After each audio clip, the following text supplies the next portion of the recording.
Oh, my goodness, it's Phil here, Fantasy Author's Handbook.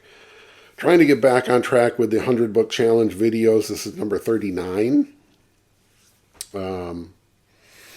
A collection of essays by George Orwell. Look at that beautiful mid-century modern little paperback there that I found wherever I found it. Mixed thoughts about this. Let's talk about this. Number 39 in the 100 book challenge, a collection of essays by George Orwell.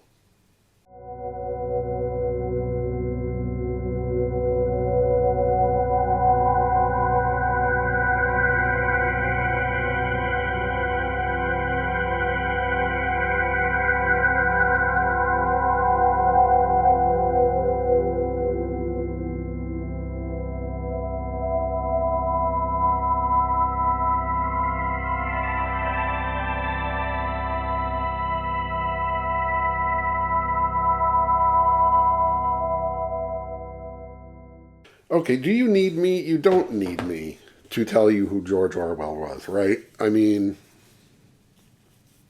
like you're watching this kind of booktube content and you've never heard of George Orwell, author of the most significant novel of the 20th century, 1984. This is this kind of great mass market paperback edition that I read, and I owe this another reread coming up soon. Maybe, I don't know, after the 100 book challenge is over. And then, of course, he wrote Animal Farm. This is my little, I believe, an old book club edition that was in my parents' library. And I grabbed it and read it and then kept it. It's my birthright to own this book. It's not like super valuable or anything like that. Again, I'm 92% sure that it's a book club edition. And there's no dust jacket, so it's not like, right. So Animal Farm, the slim little volume where talking animals more or less prove out the illegitimacy of and the inevitable failure of any sort of revolutionary action, or whatever you think it means. Just like 1984 is fascism is bad or socialism is bad, depending on which one you think is bad, but clearly it's everything is bad. And that's to me what makes George Orwell George Orwell, is a sort of pure cynicism where I think he has said in some writing that he is a socialist, but then how do we exactly define that? Of course, the way it's defined by the crypto-fascist Republicans in America now is kind of nonsensical, right? I don't want you to leave me out here on the street to die is not socialism. We're not talking about that. But essentially, I feel like 1984 was really saying any sort of government eventually can succumb to a self-perpetuating oligarchy, which is just, we are the few in control, we are the few with the money and the power, and we're going to do whatever is necessary to keep it that way. And that describes either, what like colonial kind of era British Empire stuff or Stalinist Russia. So it's sort of whatever economic system, whatever political system, however well-meaning it may be, however workable or not it may be, it will eventually sort of succumb to this kind of evil, right? That it will be subsumed by some sort of power-hungry madman. Does that sound familiar? I think it kind of does. So, that's the sort of, so was it a feature or a bug of my childhood where basically I was raised to trust no one? So I share that with George Orwell. Like, oh no, it's always going to end up being bad. Like, there may be some people might cycle through, whether that's a president, a senator, or just right? Somebody who, like Bill Gates, who decides, okay, there's no way to spend all this money. Let me just give it away, try to do good, but then do good with what agenda, right? And then there are people like Jimmy Carter, who was just kind of like, can I use the position that I have as the former president to do any kind of good works? And he did.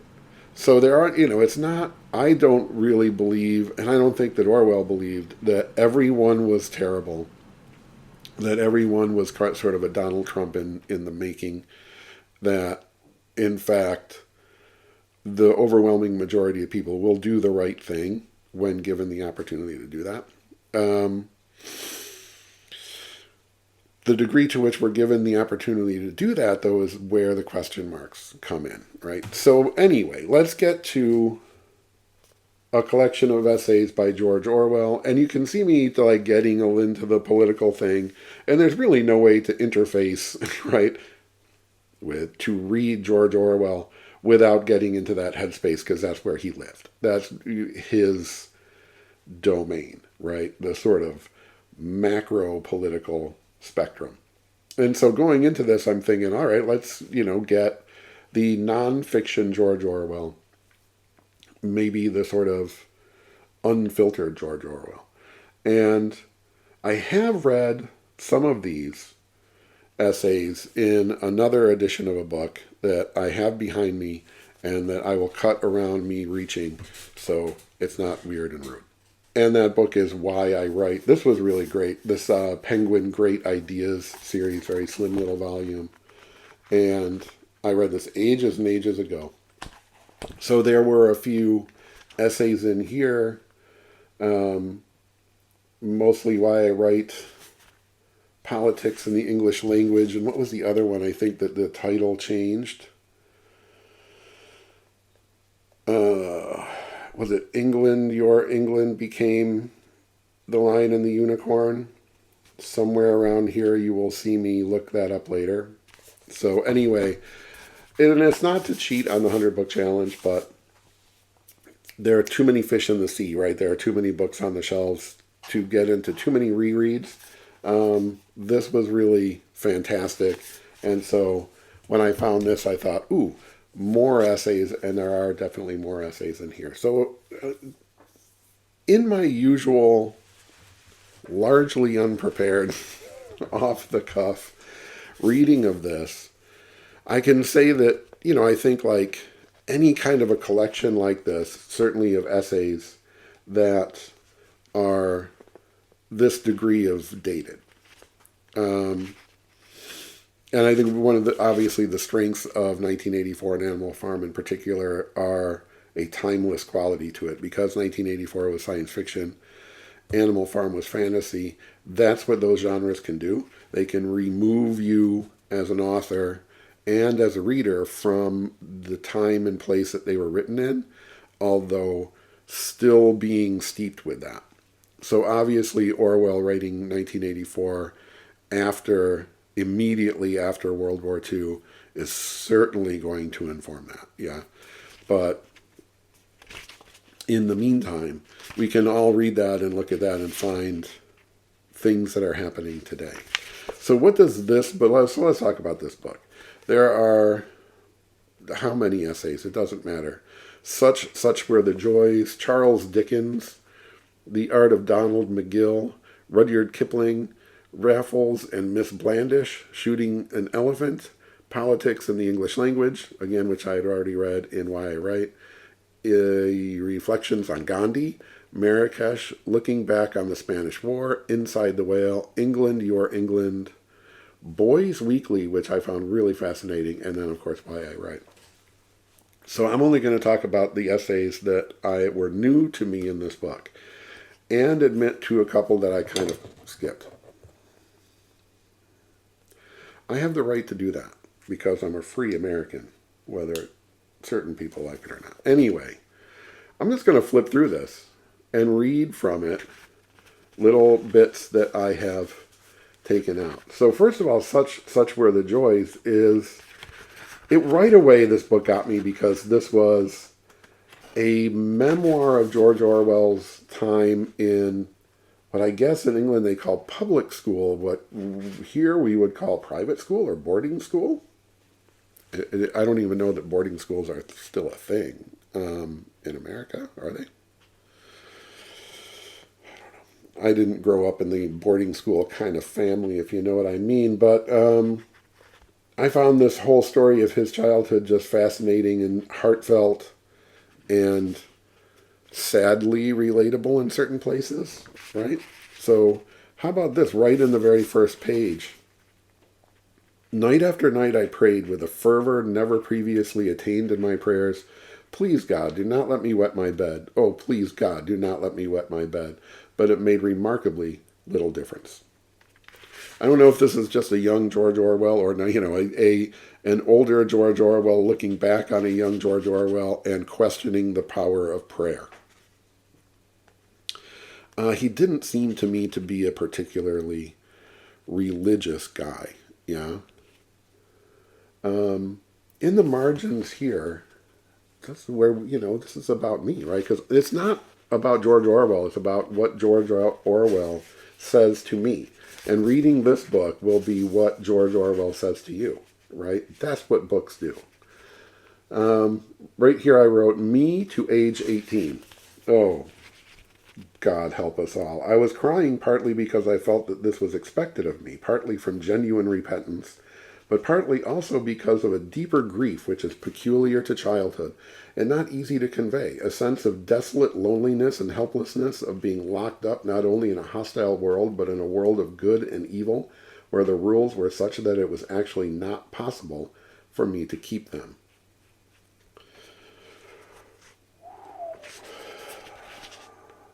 In case you are wondering how you get a kid to grow up to write 1984. Put him in a school where they beat him, literally, physically, beat him because he would wet the bed. Right? The civilized world of the English education system.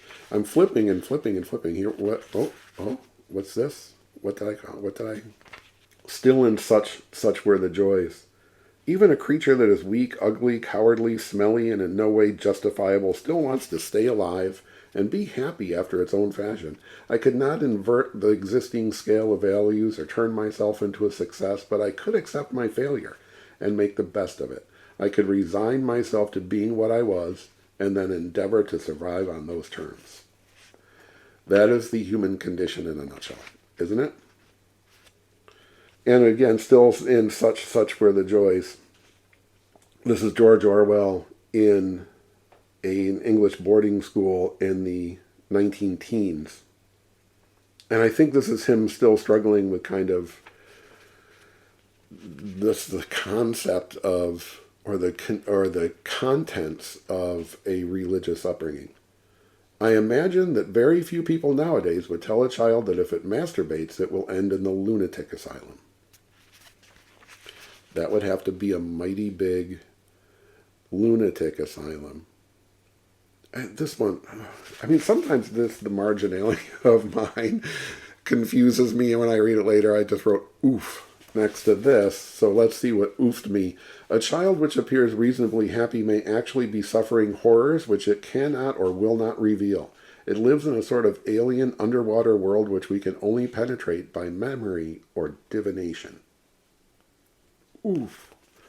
Holy bananas. This is what I'm talking about, right? You don't come to this book for cheery happiness. I think if you go to Orwell thinking, this is really going to brighten my day, this is going to be the fun beach read that I like, yeah, right? So then the next is Charles Dickens, which I started to read and then thought, you know what? Here's one thing that I can admit, because we're in a safe place here. We're in the circle of trust. This is a sanctuary zone, Fantasy Author's Handbook. I have never read anything by Charles Dickens.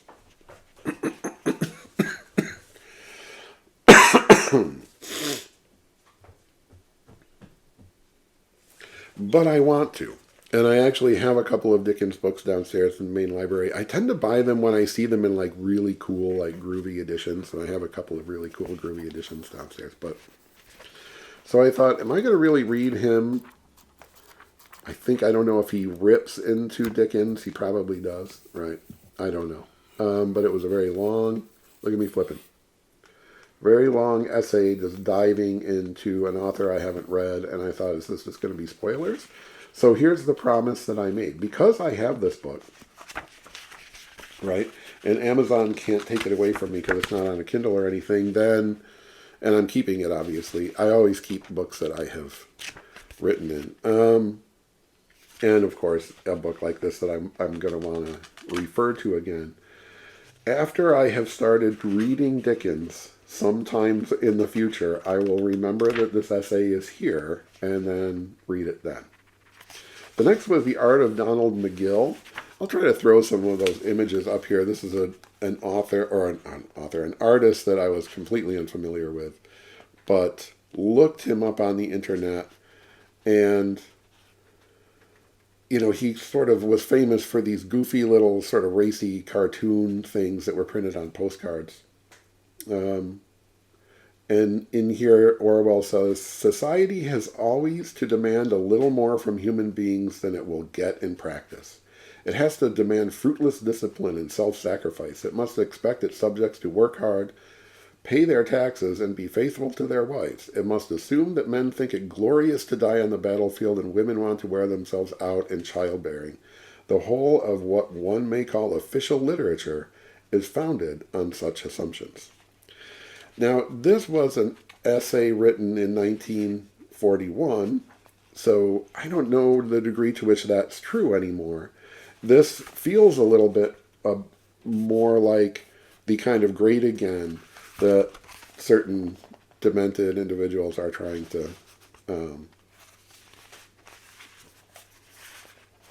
The next essay is on Rudyard Kipling, another author I haven't read yet. Now listen to me. I didn't get like a degree in English literature, so I wasn't forced in my education to read all of the very English authors. I do have this really cool 2-volume set of The Jungle Book, which obviously everybody knows is dated in lots of very colonialist and hyper-racist ways. Or so I hear. I haven't read it yet. So another one where I thought, let me read some Kipling before I go into page after page after page after page of Orwell talking about Rudyard Kipling from the perspective of 1942. The cut there was because I had to take a brief moment to cough my lungs out. I'm really back into a period of like extreme, huge, big deadline energy. And coupled with this like head cold, I did the test from home. It's not COVID, so calm down. Whatever, cold, and it was just not good, but I persevere. I work through all deadlines on track. Anyway, the next one was Raffles and Miss Blandish, which I had no idea what the hell he was talking about. This is sort of an examination of popular, sort of fun little silly books that apparently were being published in England at the time. As far as I can tell, these are just out of print completely. But I read it anyway, and it was kind of fun. And I thought, should I find these? And I kind of tried to look them up, and then he was sort of basically dismissive of them, I think. So another one that I would say was more or less skippable, unless you really are a fan of the Raffles books or Miss Blandish. I want to get his perspective on that. The next one was Shooting an Elephant, which is a famous essay of his that you really should read. And again, this one is a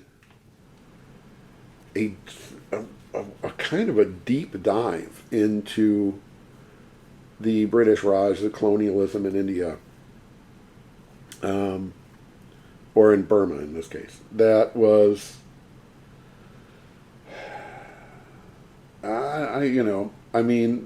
this is Orwell struggling with that. Like, what the hell am I here for? And apparently there's this elephant that, they use for, like essentially as farm animals and stuff.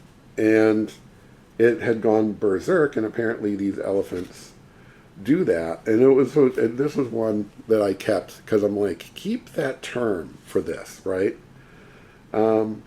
He says it was not, of course, a wild elephant, but a tame one which had gone must, in quotes. It had been chained up, as tame elephants always are when their attack of must is due, but on the previous night it had broken its chains and escaped. So they even have a term for this, right? That eventually the elephants are like, all right, like enough already, and they lose it, and they go must. Fascinating. And here is Orwell suffering over the fact that because he is this British official there, everybody looks at him to fix this problem. Like, hey, if you're the great fearless leaders of the empire, you want to handle that elephant going must?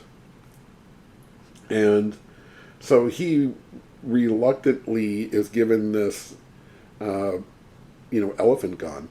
And it's up to him to shoot this elephant, which he totally does not want to do.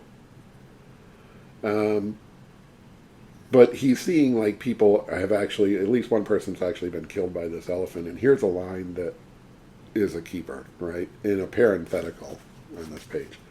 Never tell me, by the way, that the dead look peaceful. Most of the corpses I have seen look devilish. Nice. And how does Orwell feel about this colonial English thing happening in Burma at the time? He says, when the white man turns tyrant, it is his own freedom that he destroys. I'm going to say that again. When the white man turns tyrant, it is his own freedom that he destroys. George Orwell was a smart guy. He knew what the hell he was talking about. Here it says this essay was written sometime between 1931 and 1936. The next was Politics and the English Language, which I absolutely recommend everybody who writes to read. You will find that if you want. I think it will be easier to find this than this, although I'm sure there's a more current edition of this out there. Why I write. It's in there. Read that. You have to read it. You have no choice. And next was Reflections on Gandhi, who, and this is one right where he's struggling with sort of the myth of Gandhi, which was, created in his lifetime, right? That sort of cult of personality around him, as deserved as it was, right? But there's always a danger to that, right? And then, of course, at the time in England, the narrative was, yeah, he's basically full of baloney. This is all just a big stunt that he's pulling. Don't believe him with the, skinny guy in a loincloth, right? But then everybody believed the skinny guy in the loincloth. And in the end, they were right to do that because, walk it off, England. Who the hell are you?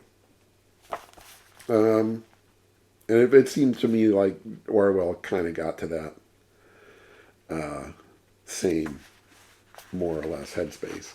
Marrakesh was another one that is a must-read.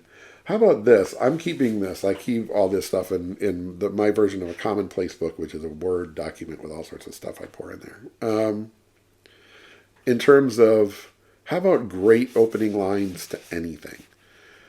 This is the very first. This is the way the essay Marrakesh opens. As the corpse went past, the flies left the restaurant table in a cloud and rushed after it, but they came back a few minutes later. Right? How do you establish a scene, right? How do you put your reader inside of a place? That's the way, right? That's what we talk about, people like me who talk about writing. When we say, atmosphere. It's about what it feels like to be in that place. It's about the weirder parts of it, what stands out, not how big the room is or what the restaurant serves or what, any of that stuff, right? As the corpse went past, the flies left the restaurant table in a cloud and rushed after it, but they came back a few minutes later. Basically, that just says, here's an Englishman's view of Marrakesh, and it doesn't get a lot better from there. But he does, of course, this same sense of, what are we doing here, pervades this as well, as shooting an elephant. And here he says something that I think we all need to remind ourselves of every once in a while, especially in certain key moments in history. He said, all people who work with their hands are partly invisible, and the more important the work they do, the less visible they are. This is absolutely true. And the more you kind of keep those people invisible, the more likely they are to get angry and desperate and vote for somebody like Donald Trump. Don't test me on this. That was written in 1939. Looking back on the Spanish War, it's the next essay, that clearly fighting the Spanish Civil War, even for people who are not from Spain, like Orwell, like Hemingway. I do this because there's a copy of A Movable Feast behind me, Hemingway. That changed a lot of people. That changed a lot of ideas. That changed a lot of attitudes. And it definitely created which was obviously a net good for the world, a significant anti-fascist feeling, right? And the people who came back from that, but then also imbued these people with the kind of cynicism that ends up with a guy who writes 1984, or really the rest of Hemingway's career after that. Here's something that I circled here. But unfortunately, the truth about atrocities is far worse than that they are lied about and made into propaganda. The truth is that they happen. The fact often adduced as a reason for skepticism that the same horror stories come up in war after war merely makes it rather more likely that these stories are true. Evidently, they are widespread fantasies, and war provides an opportunity of putting them into practice. When did he write this? He wrote this in 1943, where by that time it was known that atrocities were happening in World War II. And then atrocities happened again all over the place, all over Africa, Southeast Asia, Iraq, and America. I don't know. Orwell is one of these guys that you wish was wrong sometimes. Huh? One of the effects of safe and civilized life is an immense oversensitiveness which makes all the primary emotions seem somewhat disgusting. Generosity is as painful as meanness, gratitude as hateful as ingratitude. Hey, well, yo, my God. And then comes the internet. And this one was insane, right? He wrote this in 1943. But is it perhaps childish or morbid to terrify oneself with visions of a totalitarian future? I don't know, George. Is it? I mean, that's crazy. This is him thinking about, why am I doing this? Right before or while writing, again, the most significant novel of the 20th century? Don't test me on that. The next is Inside the Whale. This is digging into Henry Miller, in particular, Tropic of Cancer. And I think this is another one I kind of, we'll say, skimmed through. I haven't read Tropic of Cancer either. Does that hold up anymore, right? I don't know. So, well, you read Inside the Whale and tell me. And then England, Your England, this is the one that I believe was turned into the essay by Another Name and Why I Write. But how about, again, let's talk about first lines again. And things that reach through time. This is an essay, England, Your England, written in 1941. As I write, highly civilized human beings are flying overhead, trying to kill me.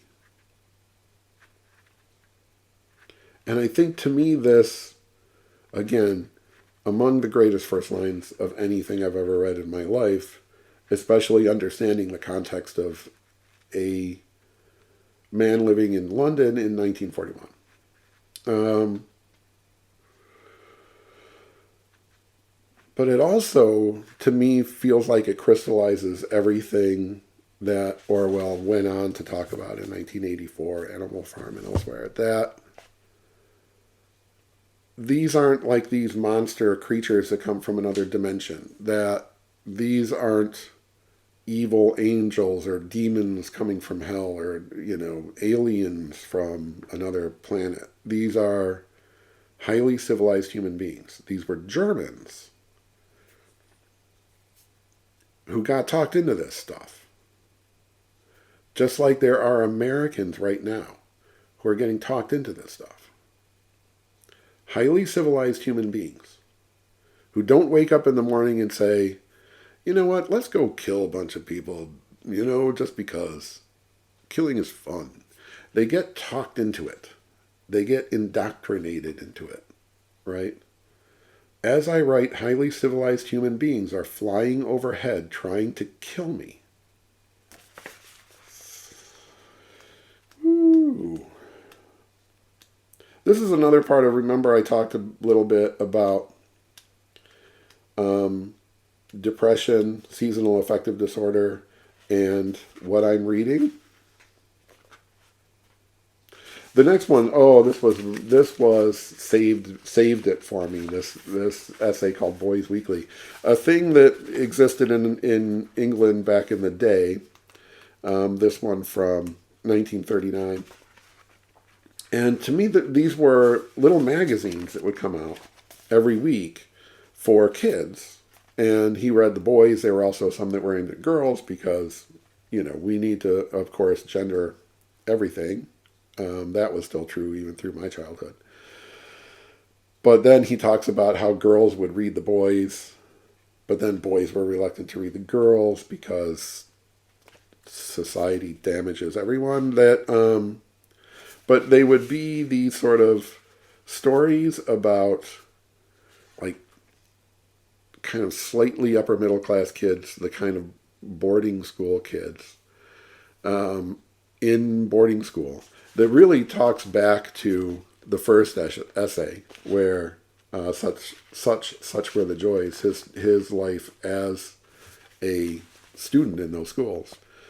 And the kids who are reading these were generally more working class kids who wanted to sort of see into that world and then kind of see them goof up and not be hyper capable, not be the heroes of the empire or anything like that, but just being kids navigating some goofy, fun, silly kid stuff, which I think really says a lot, right? Of how, and to me, this really spoke to my love and appreciation of American pulp fiction, which were not aimed at kids generally, but I think a lot of kids still read that stuff, especially the sci-fi magazines and horror magazines, and the war stories and the westerns, etc. And a lot were, and that was also a very gendered universe where they had manly men magazines and then they had romance magazines for the ladies. But there was, I found a lot happening in the way he describes these boys' weeklies, as I've seen in my own study of the American pop culture or pulp magazine tradition. This one struck me as something to write down. I said, next to it, I said pulp racism. Which, if you look at the old pulp magazines, you will see that, right? It's just a baseline of all of the heroes really are white men because I think in a sort of capitalist way, right? It was the white men in America in the 20s, 30s, 40s, and 50s have money to spend on stuff and are more likely to buy a magazine every week, even if it's only 10 cents. And they are also the big economic driver behind all the advertising and so on. So these are white men having adventures. And if anyone who's not a white man is treated as a second, third, or fourth class citizen, just depending, and certainly depending on where you are in the timeline, then fine, right? And there are two versions of women: the damsel in distress to be rescued, or the femme fatale that you better just not, right? the evil woman who steps out of the boundaries of, I don't know what, right? Housewife, nurse, teacher, secretary. And so anyway, here Orwell wrote, the assumption all along is not only that foreigners are comics who are put there for us to laugh at, but that they can be classified in much the same way as insects. Yikes, right? But again, here's this guy during that period of extreme, or, I don't know, was it even, well, certainly in 1939, extreme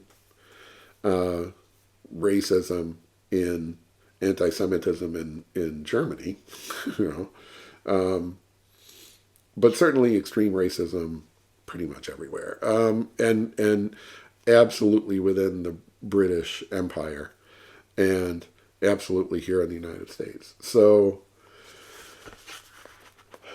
this is why Orwell is Orwell. This is why he's the genius. This is why he's the guy that you read in 2026.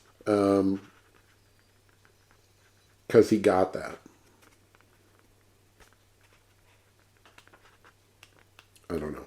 I mean, this is the thing. You don't go back in time and try to apologize. You go back in time to try to understand. To what extent people draw their ideas from fiction is disputable. Personally, I believe that most people are influenced far more than they would care to admit by novels, serial stories, films, and so forth. And that from this point of view, the worst books are often the most important because they are usually the ones that are read earliest in life. And here he's trying to say that, like, these little, fun story magazines for boys and or girls are the books that sort of frame you, right? And to me, I find that puzzling. And I think, yes, right? Because my early exposure to science fiction, whether that was, Star Trek that premiered the day after my second birthday, so I don't have no real memory of a pre-Star Trek world, whether that was all the sort of, comic book characters, superheroes and stuff. And then, of course, being a really young kid in the second half of the 60s, then through the 70s, or at least into the sort of the middle 70s, I was a child of the space race where it seemed like the future is actually happening. And and there was a sense that as I'm reading science fiction and we're talking about, colonizing the solar system and then going out into the greater universe and meeting with aliens and building robots and rocket ships and all that great stuff, that this was possible, that this was in the works. And so to that degree, I think, yes, right? That what you read as a kid, the movies you watch, the cartoons you watch, all that kind of stuff, will start to frame you. And that doesn't mean, of course, that you carry that as a lump through your entire life. But I think there's kind of no way around that.